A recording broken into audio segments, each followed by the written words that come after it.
Hello everyone! I've got my camera set up so you can't see me that well, but welcome. This is Adventures with Roxanne. If you don't know me, welcome. I'm Adventures with Roxanne, and it's nice to meet y'all. And today I'm going to do fried squash and fried green tomato together. Just got back from the market, and I got a squash, and I got a green tomato. The yellow squash is actually a zucchini. You can use any kind of squash you like. You like zucchini, you like yellow, you like green zucchini, you like regular crooked neck, straight neck squash. I prefer the zucchini, and I'm just going to peel it. You can, if you like the peeling, you leave the peeling on. If you don't like the peeling, then you take the peeling off. But I'm going to sit here and peel this. And then I'm going to cut it up in small bite-sized pieces. And then I'm going to cut up the tomato in small bite-sized pieces. Now, both of them I'm going to take the... It's harder to take the seeds out of the tomato, but I'm going to try to not use as many of the seeds. And I'm going to also take the seeds out of the squash. You like the seeds, you leave them. I have diverticulitis, and so the seeds bother me. And I don't like the peeling. It's too much fiber for me. So it could be part of the diverticulitis problem. I don't know. So, and I know I'm not got the best camera angle there is today, but I found my tripod that I thought I'd lost. So, it's an okay. So, you take the ends off. I've got my cutting boards under the sink and I can't reach it right now, so I'm just using a paper plate to use for my cutting board. And then the tater peeler that I have has a little end on it. This is to get out the bad spots. You scrape them out. You can also use it to scrape out your seeds. It just cuts them right out. As much of the seed as you want out. So, that's what I'm going to do.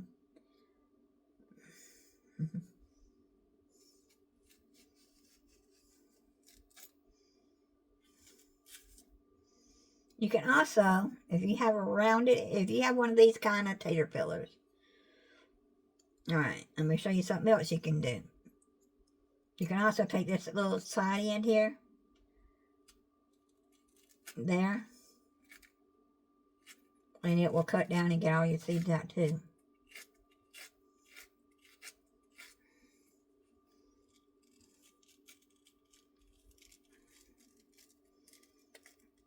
These are called star tater peelers. I don't know where you buy them these days. Mine came from the North Georgia Fair when it was in town years ago. So, mine's pretty old. Probably 15, 20 years old. And they were demoing them at the North Georgia Fair. And so we bought me one and my daughter one. And I still have mine. Don't know if she still has hers, but I still have mine. They were 2 for so much way back then. So, okay. Alright. I'm just going to take this. If you need a plate or you need a cutting board, you can use a cutting board. If not, don't do as I say, do as you should. I do it with my hand. And I just cut it and, you know, little bite-sized, I'll show you, little bite-sized pieces. Cut them as big as you want or as small as you want. Now, if you want your, don't want to use a cucumber or, tomato with this, then cut it however you like. But also this week I'm going to make, I got to get some more cornmeal so I can make me some more dressing. I like making dressing. And my neighbor across the street taught me this years ago. She's been gone 20 years probably. Don't know exactly, but anyway, she's been gone a long time. When she made her dressing, she put pureed zucchini. She pureed squash in it. And she called it squash dressing. But I just make my regular cornbread. And I just make a regular cornbread.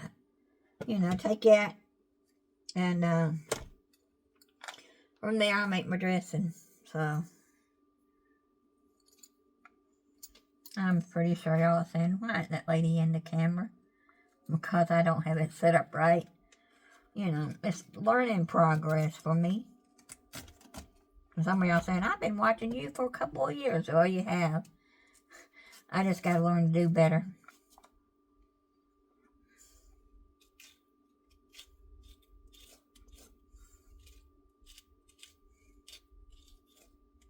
See, 90% of the seeds are gone.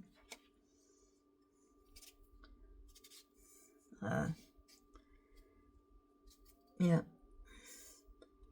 I don't know if I'm going to use all of this today and part of it tomorrow. But I've got to get my flour. I left it in the refrigerator.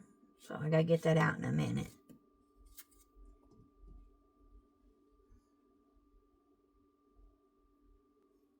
Alright, I cut up all the zucchini that I need, and now I'm going to cut in this tomato. I asked for one of the smallest tomatoes he had, and that's a small one. That's almost not a sandwich slicer. If you know what that is, you know. But it's not a real small tomato either. He had some smaller ones last week. But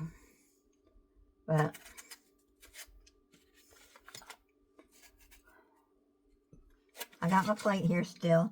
I just rearranged my camera where you could see me a little better. Alright, you see, I'm going to take my finger and just scrape out some of these seeds. Because I know they're going to bother me. They don't always bother me, but with diverticulitis, seeded things do. But I'm not going anywhere tomorrow, so if I'm in the bathroom, I'm in the bathroom. Because I only cook this maybe 3 times or 4 during the whole summer. Because I love it. And I'm just going to take this and cut it in little pieces about the same size as the squash. Or, try to get... Now, when I was in culinary school, I was in the baking part of it. So we didn't do this part, but we did have to learn when we were making pies and pastries, we did have to cut them all the same size. And, yeah, she taught us to go up, turn it, sideways, turn it. We tried to get 6 to 8 slices, depending on what the pie was, and if we used our 9-inch pan, our pie pan, or if we used the 10-inch pie pan. But there's a difference, so. But, it all had to be uniform, but this is home cooking. Now, I do know that if you do get a lot of pieces real big, it's going to take longer for them to cook. So you want it all to cook about the same time. You don't want to have these big old pieces still raw. So I'm just getting my finger in there and getting some of that. Getting as much of the seeds out as I can. So. And I was going to taste test something from the market today. The one thing I taste tested, and it will be out on Friday, is custard. Frozen custard.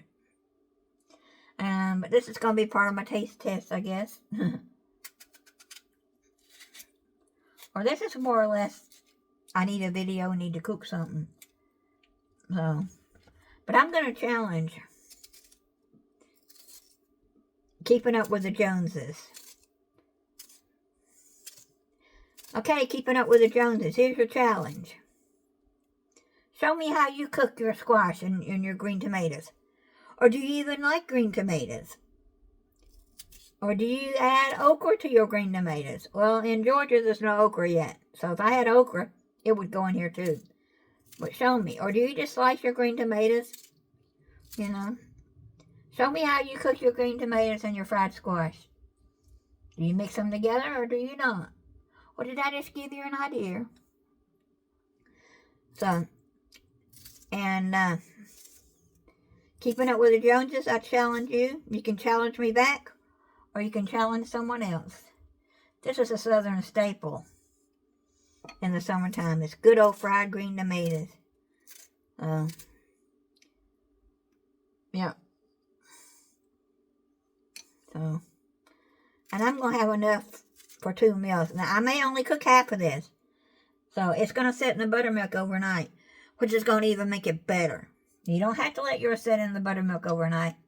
But since I'm only one person, and fried squash and green tomatoes are better when they're first cooked instead of leftover. You can eat them leftover, but they're better when they're cooked. So, yeah. And this piece of squash I got left, I'm going to use it with got another squash in the refrigerator. I'm going to use it to make my dressing. And that'll be another day because I don't think I have any more cornmeal. Now, if you don't want to use a regular cornmeal because you don't make it that much, you can use the Jiffy cornmeal. But the problem with the Jiffy cornmeal, it's not really a problem. It's just the taste is a little sweet. So if you don't like sweet cornbread, then stay away from it. Okay.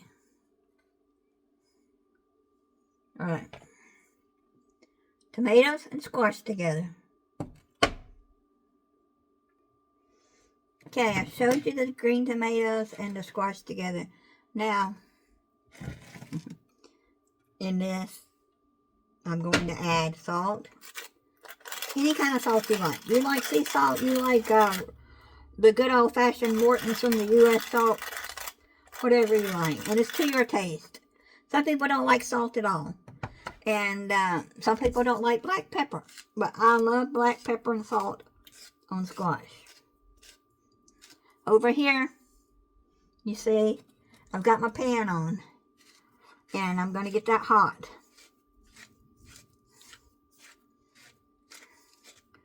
And there's really no rhyme or reason or how much you put in this. What you like. It's how much pepper, how much salt you like. And the buttermilk is how much butter. If you put too much buttermilk, you'll have excess when you get through. And either you save it and put some more squash or tomato or okra or something in that buttermilk mixture. But I put enough just to coat it. So, we're going to open the buttermilk. Give it a shake first. And we're just going to, I'll show you how much I use. You know, I don't know how much you need. Now, you can do this in 2 pans. Pour your buttermilk in your squash and tomato together in 2 pans, and together, and then have a separate pan for your flour. I'm just going to mix this with my hands here. I washed my hands, so don't worry. And, just going to mix it up. And I maybe should have had a little bit bigger bowl, but we're going to mix all that up.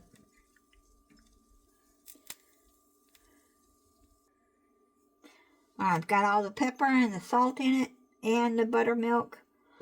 May just add another splash of buttermilk. And then I'm going to scoop some flour in. You're just trying to get this wet. Now, if you want to do more than that, and then save your buttermilk for something else, go right ahead. So, okay. Here's my, okay.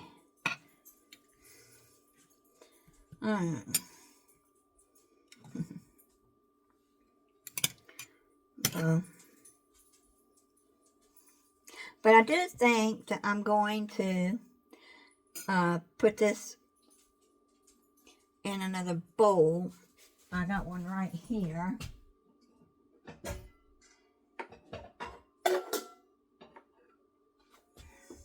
I'm going to put my flour in this bowl. Yeah, my flour's behind me here.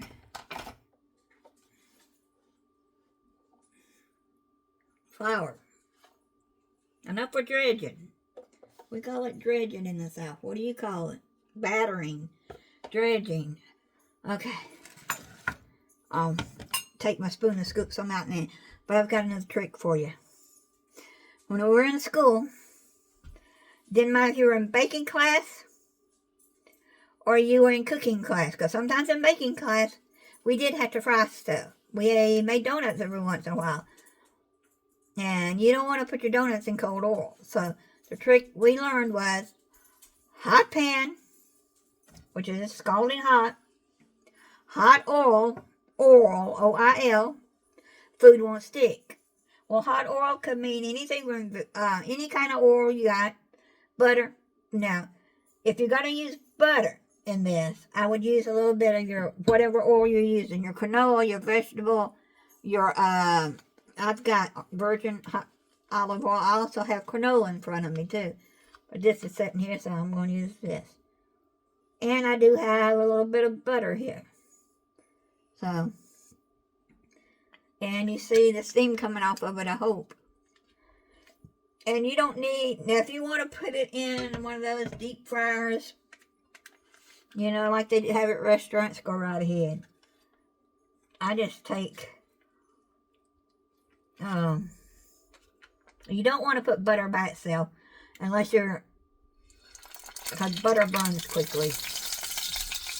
Yeah, that's got a little pop into it today. I don't know why, but it does. Now, if you want brown butter, it's not burnt butter. Brown butter is just where you just get it just a little bit brown. So, all right, we got our oil and our butter in there. And it's pretty hot because I left it on just a hair too long, but just be careful. If yours is too hot, do not throw this in that pan right away. Let it cool down a little bit. If you have to, move it off the eye. So, yeah, move it off the eye if you have to. Because you do not want your stuff to get too brown before it gets done. Yep. So, toss it around in your flour. You know, today I was going to eat at the market. But they had the same hot dog as I did last week. And I said, no thank you. I'm not getting another one of those hot dogs. They weren't great to start with. Sorry, whoever the hot dog stand person is, if you're watching this. You know, I don't like it. Yeah, you hear the sizzle? And I'm getting my hands in it. So used to using my hands over the 60-something years I've been cooking. Probably started learning to cook when I was probably about 5, 6 years old. Not actually really cooking, but I was helping my grandmother in the kitchen. She'd make biscuit and she'd let me you know, put my hands in the dough.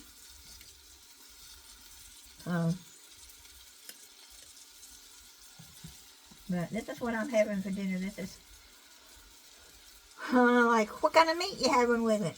Probably not any. As long as I'm getting full, why do I need extra? And I don't eat enough vegetables, so this is good for me.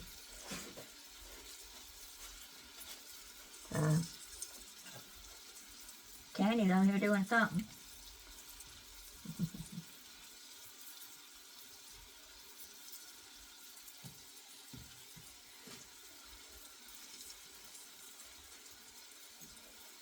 Well, I've got enough of this mixture to probably have a couple of days.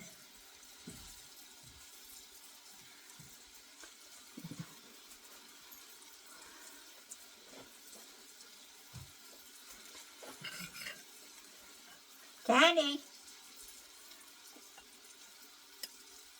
what are you doing over there? Candy's my dog. Yep, this is mine and Candy's channel, and I show her from time to time. She's on at least one video or two a week.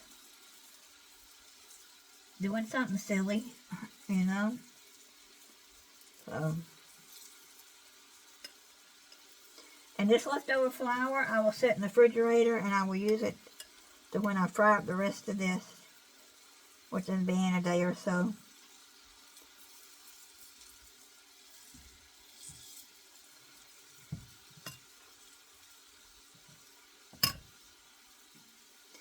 And if you get to frying your stuff and it soaks up the oil, add your little more oil to your pan.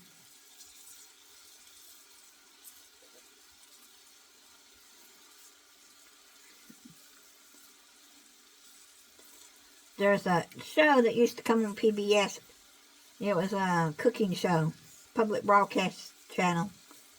And they said that when they were battering their stuff, if it had a little bit of crunchy in it, you know, where the flour wasn't so smooth, that it made your stuff taste better. So I don't know, but with the buttermilk, sometimes it does get a little lumpy. So, alright.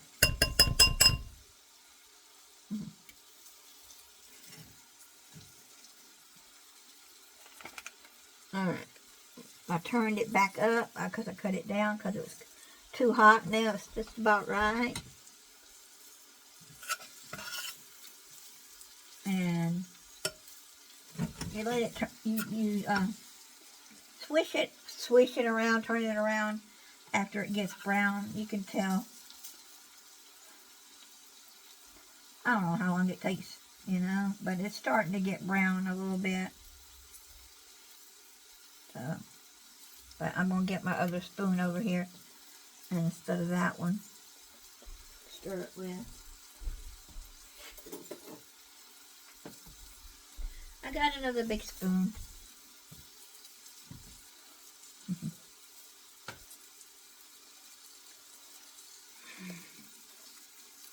But in the summertime, give me some good. You can even cook this in the winter.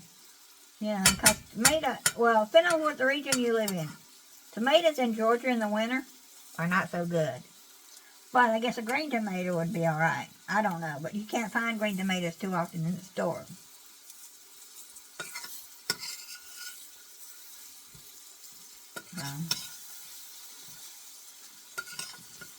And I just start flipping it and turning it. Rotate it to get the other side into the, you know.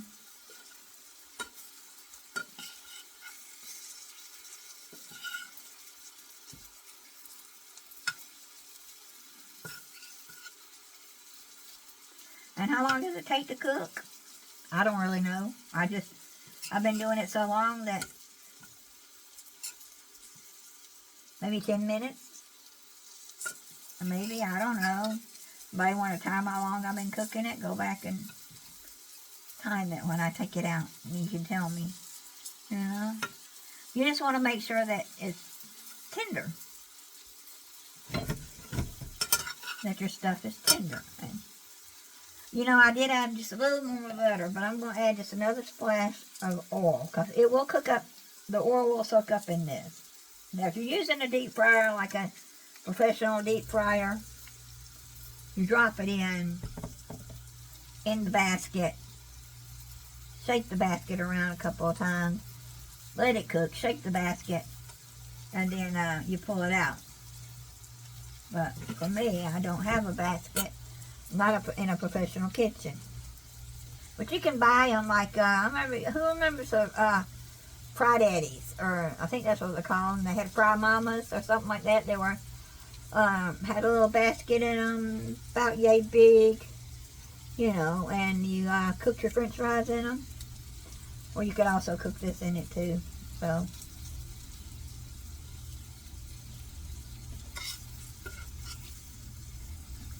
but you just keep rotating it.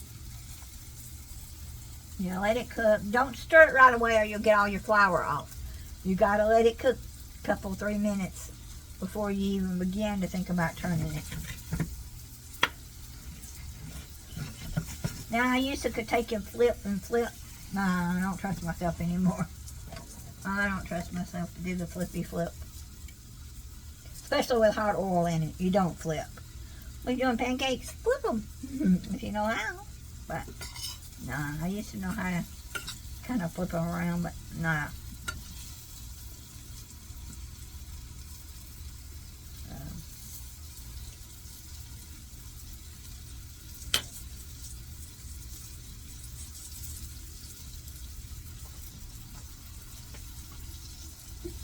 When you get ready to eat it, put it in your bowl, your pan, your plate.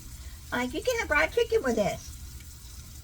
Or you can have pork chops. You can have hamburger steaks, you know. Whatever you want to go with your fried green tomatoes. Now, if you're a country girl like me, my husband says I'm not a country girl. He always called me his city wife, which is okay. But we grow up having fried green tomatoes, black eyed peas, creamed corn, fried chicken or ham, or a pork chop. You know, that was, and all that does sound good together, but I can't eat corn anymore. Nope. So all that's left over here, if I want to, I'll cook some more tonight, but this will probably be enough for my dinner. So I'm just going to set that in the flour in the fridge and cook the rest of it another day. Now, when I was talking to my neighbor next door, I would cook this and share it with her because it's more than enough for me to eat. And it's very good to eat leftovers. Not really leftovers, but that same day kind of thing, because once these get cold, it's not as good to be warmed over. But I take the leftover that I haven't cooked and I'll cook it tomorrow, and maybe even make 2 meals out of it. Maybe one, I don't know yet. But let me get a paper towel that I left over here.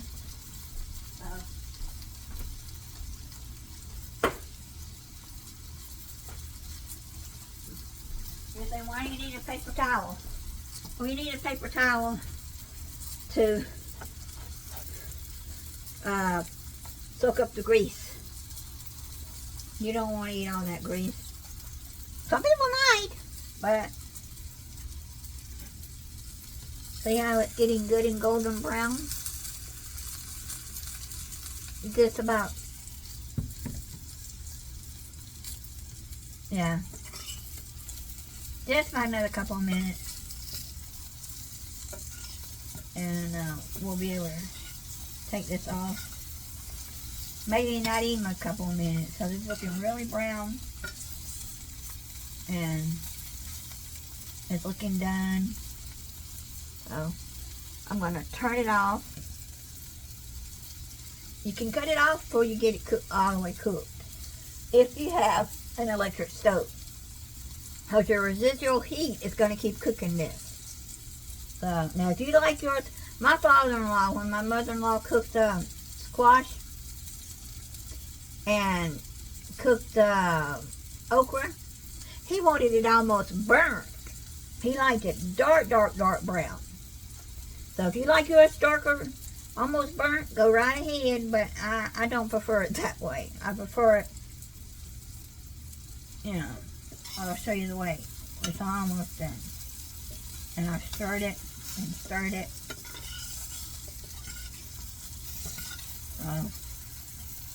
Okay. Well, I think it's ready to take off the eye. Okay. And I've got my towel, paper towel bowl, or you can put it on a plate. I just forgot to reach up and get a plate, and the bowl was sitting next to me, so I picked up the bowl. Now, when you cook fried chicken, if you're doing fried chicken, my nephew's called Granny, Grandma, we want the crispy.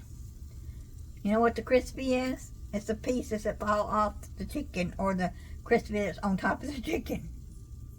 All right, there it is. Squash and fried, my first fried green tomato of the year. So, and it's very hot, so you got to be careful. And don't burn yourself.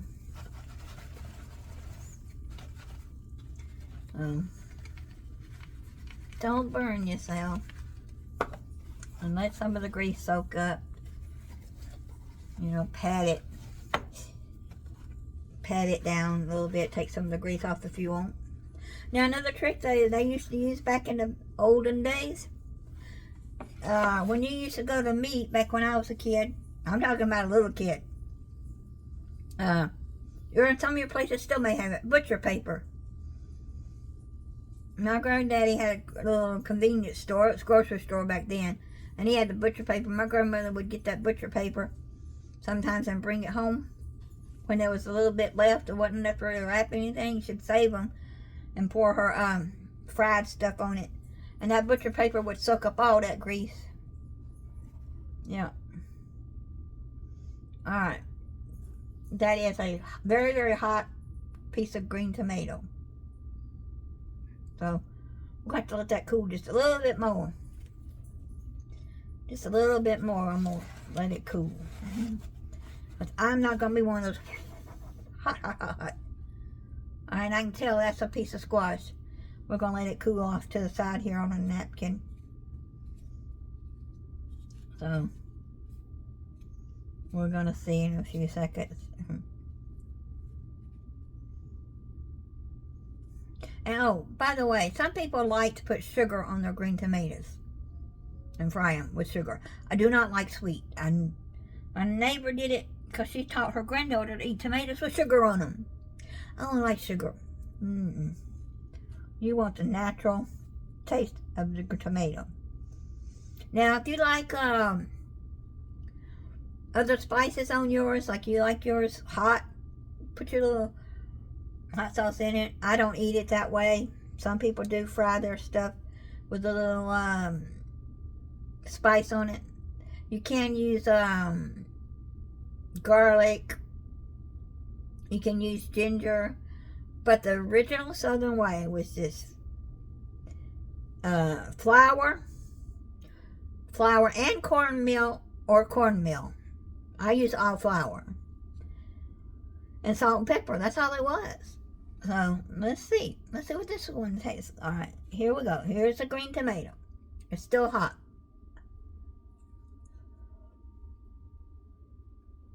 It's still hot. Yep.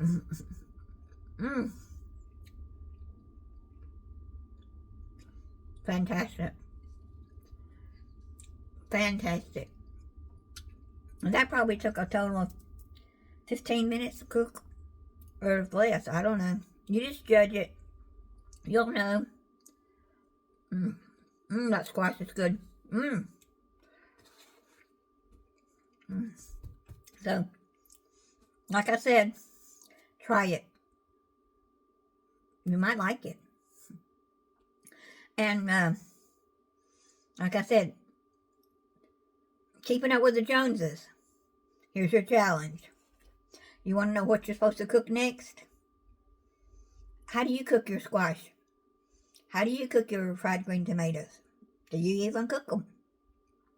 I know Shannon went to chef school, culinary school, so let's see. All right. Y'all have a blessed day, and we'll see y'all on the next one. Bye, everybody.